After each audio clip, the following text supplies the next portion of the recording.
What's up, guys? Welcome to Daily Dose of Reddit. This is your host, Zach, and today's subreddit is r/tales from the customer. Alright, this story's called Entitled Dog Trainer Ignores and Belittles Me, 23-year-old female, and instead flirts with my dad, 54 male, the entire session. Has the nerve to demand $500 from me afterwards. This happened about 6 months ago, and I didn't really think to post about it here until now. Guess I was too blinded by the rage. To make a long story short, I had adopted a Doberman dog after having two in the past. I adopted him out of a situation where he was kept in a very small apartment and wasn't let out a lot. I knew this, and I was prepared to take the steps necessary to help him adjust and cope with such a huge life change. Jack, the dog, is a sweetie and is super lovable, but he had some behaviors that I wanted to work on. So I decided to get a trainer. With my current financial situation, I was able to afford a dog trainer who does home visits and does one-on-one training. This woman, let's call her Becca, would come to our house 3 times, do 1 training session at the local dog park, and 3 at her business with other dogs she trained. She did show dog training as well and had an agility course that she said we could use during one of the training sessions. It would cost about $500, which I was okay with. Wow. I was going to pay a premium, with the expectations I would receive premium service. In other words, we had specific instances with Jack that we needed help with. He had been trained before and retained most of it, but because of his previous owner's neglect, he struggles with being overstimulated or with specific issues such as suckling. If this was just a sit, stay, go training that was needed, I would have gone to a way cheaper trainer. Becca made it seem as if she was this pro who dealt with dogs who came from difficult situations. I was willing to pay that extra bit for her expertise. Becca also had great reviews online, claimed to be trained by some big people, and all looked well. There was a $75 charge beforehand in case I canceled my session, and it was non-refundable. I say this so I can make it 100% clear that my name was on the paperwork. My debit card with my very feminine name was charged. It was clear that Becca would be working with a woman. The day of our session comes up and I have my dad, 54 male, home with me just in case any shady crap went on. Just for my own comfort and all. Becca shows up. She's an older white lady in her 60s or so. Okay, whatever. I don't judge on age. She comes in and instantly starts asking my dad questions and ignoring me. Super awkward. I let my dad answer and she begins her spiel about what we're going to do the first day. According to her, just basic command stuff in case he didn't know them already. Even though we showed her that he does know the specific ones that she wanted to review. She pulls out these laminated sheets and it's literally the most basic crap you have ever seen. They were screenshots of a PowerPoint. One card read, "Sit, to command your dog to sit down on his hind legs." What? First off, 1. Why do we need a definition of what sit means? 2. It's 2019 and this woman is showing us screenshots of a PowerPoint. I swallowed down my complaints, and she went on to show us 2 other screenshotted slides, which were lay and call or come. She had a bunch of others, but never showed us or addressed them. When we came to the call or come command, I tried to engage her with a question. Jack's previous owners didn't take him out much because of their own obligations, so when we do go out, he gets overstimulated. Even just going into the backyard makes him act a little wild. Sometimes it's to a point where he won't come in when I command and just won't budge. He listens to me when he isn't so distracted, so what should I do in this specific situation to calm him down? Becca turns from my dad to me, slow blinks, and then turns back to my dad. "So, how about we take Jack for a walk out front so I can show you how to keep him under control?" Small note. My butt fell off. I walk Jack just fine, and I told her that, but she insisted anyway. Like, okay. She continues to do this 2 more freaking times, just straight up ignores me. My dad sort of shrugs it off, and I think he was doing his best to just take in what she's saying, because if she's not willing to teach me, at least she can help him out. Whatever. So she takes my dad and Jack and heads out front. I follow, but the entire time I'm ignored. We get back to my house and she stops outside of her car. Mind you, the sessions are 1 hour and 30 minutes. We're 35 minutes in. She opens the back of her van and starts to show us some dog food. She claimed it was best for his breed and had all the nutrients he needed. It was $50 for a small bag that would last him maybe half a week. For a larger bag, it was $150. What the heck? I shot her down instantly. No, thank you. We have good food. Our vet recommended it, and we trust her decision. You mean that bag I saw on your counter? No, that's just full of chemicals and it's really no good. If you're gonna have a purebred, you're gonna have to shell out more for the expensive food to keep him healthy. She drops it after realizing I won't budge, because guess what? I'm the one paying for this so-called session, so of course I'm the one who would be paying for any of her other crap. Then she starts pulling out these collars and leashes when we have a perfectly good, high-quality body harness and leash. She starts trying to sell us another $60 worth of walking gear. At this point, even my dad is pissed. We're not even halfway through the session and this chick is trying to sell us some overpriced crap. My dad pretends to take a phone call and makes up a fake family emergency to get her to leave. She does, and she has the nerve to call us the next day and tell me that I need to send a $500 check to continue on with the session. So now she'll talk to me, when she wants me to pay for her time so she can ignore me some more. I told her to shove it.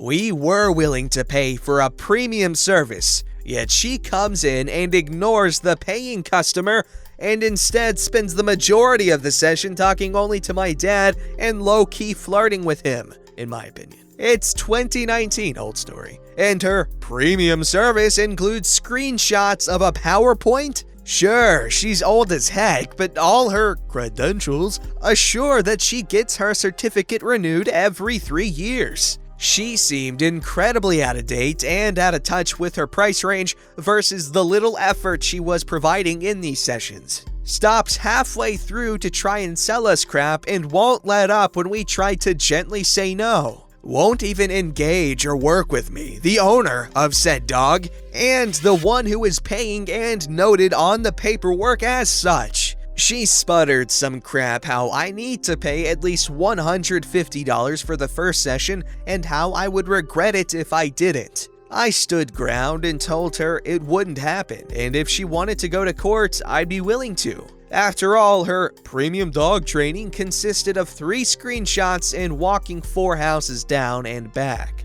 Becca never called back after that. I didn't get anything in the mail. I rechecked online and she still has handfuls of raving reviews. So I left my negative one so no one falls for her crap. I'm guessing that maybe it was because I'm a young woman that she didn't take me seriously. Maybe all the positive reviews were also cranky boomers who bonded with her over her crap business. Who knows? I seriously sat there for a week after what happened. Pissed as heck. Oh, understandable. That's insanely expensive for literally nothing. That woman wanted $500 for a half-baked sales pitch. That's ridiculous. Like 8 or 9 years ago, we had a yellow lab, and he was a great dog. And we had a trainer, and she was in like her 60s or 70s, but she was a great trainer. Because in case you don't know, yellow labs are just freaking crazy. Like they're crazy. They're just crazy in a good way. They have a lot of energy. And she did a great job, keeping him reined in when it wasn't time for that. So yeah, don't hate on the older trainers because guess what? They have experience. But also give the younger trainers a chance to get that experience. Alright, this story's called Waiter Steals My Money, Manager Blames Me for Having to Fire Him. I just found this sub and boy do I have the story for you. It was my best friend's 20th birthday, so myself and our third best friend decided to go to our local chain restaurant. They don't take reservations on the weekend, so we understandably waited a good amount of time to get seated. But our waiter made sure to take extra time to take our orders. He was a middle-aged guy, drenched in sweat and undeniably unhappy. But I get it. I work food and retail, as do my friends, so we are probably more understanding than most. We waited about 20 minutes, watched him buzz by us and serve all the tables around us. At one point, a couple was sat down across from us about 10 minutes after us, and he took their orders first. By then, we had politely told him we were ready to order. My friends ordered their food, and I ordered their Cubano sandwich, specifically asking for French fries with my side of ranch.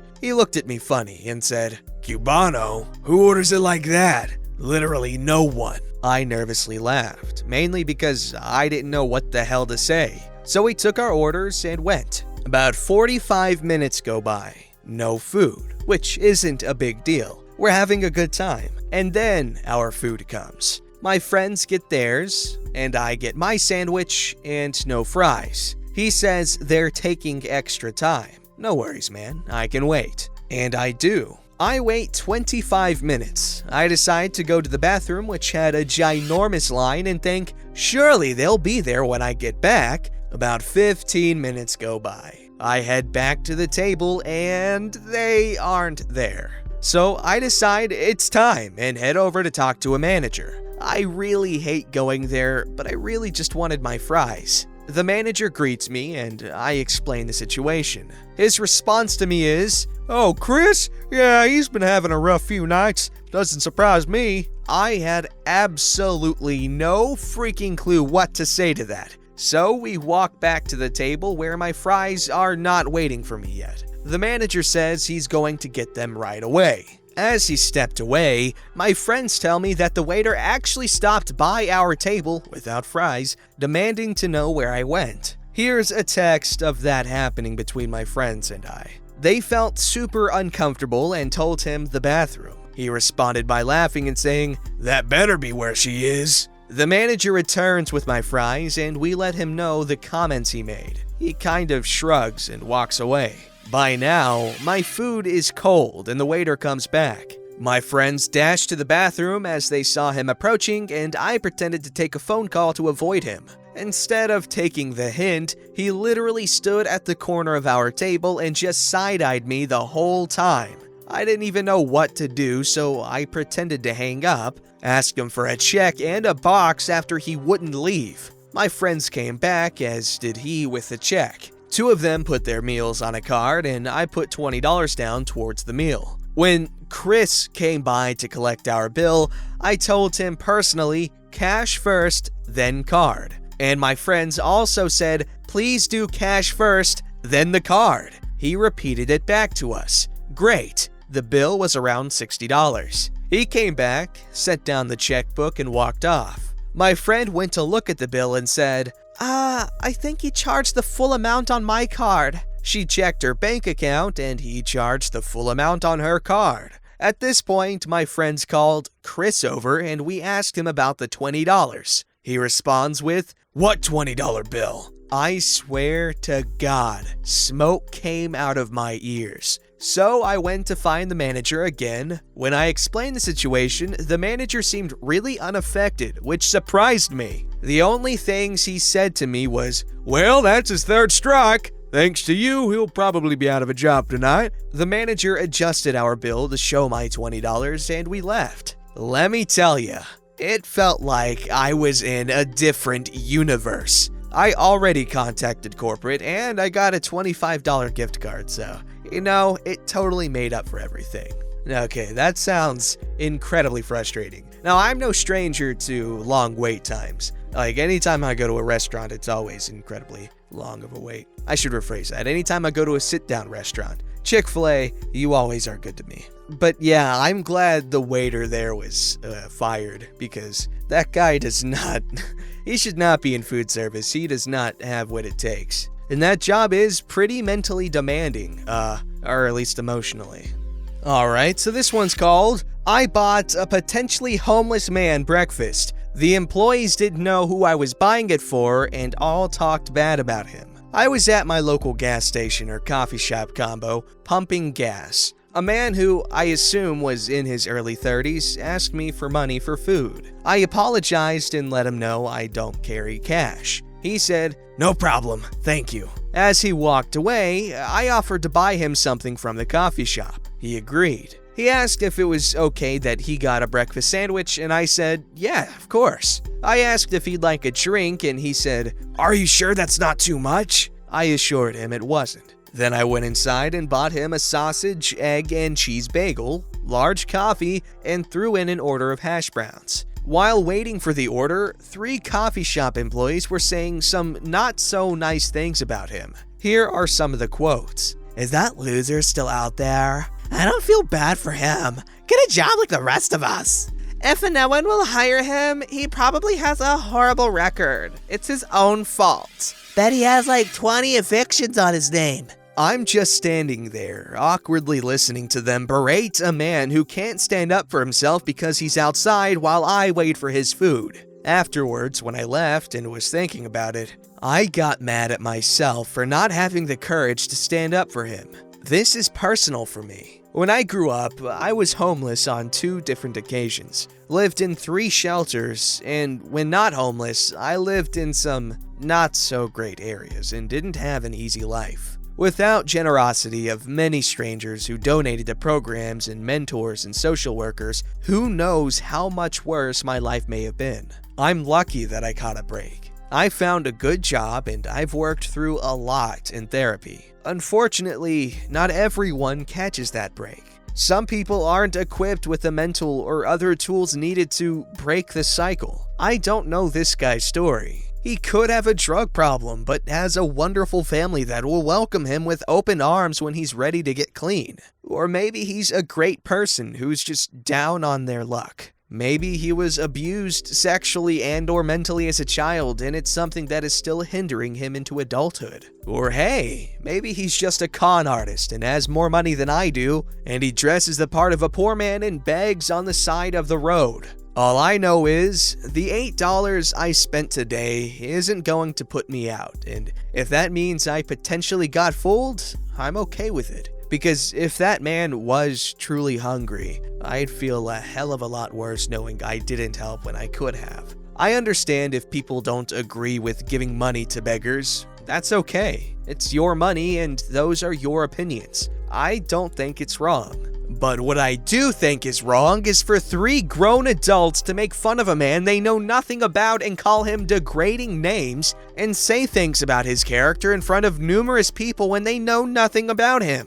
Many people who are homeless suffer from mental illness. That's sad. Many just need to catch a break and have someone in their corner. Being kind is free. Think before you speak. If anyone was wondering, he was very grateful, told me God bless, and wished me a Merry Christmas. That's a relatively wholesome story. I mean, other than the whole trash-talking a homeless man behind his back. But I do know that buying someone a hot breakfast to start the day with when they had nothing is a great thing to do. You probably made that guy's entire freaking week. But the message delivered here is a good one. If you have the means, why not help someone out? It can go a long way. You have no idea. Don't forget to like, subscribe, and hit that bell to never miss an episode.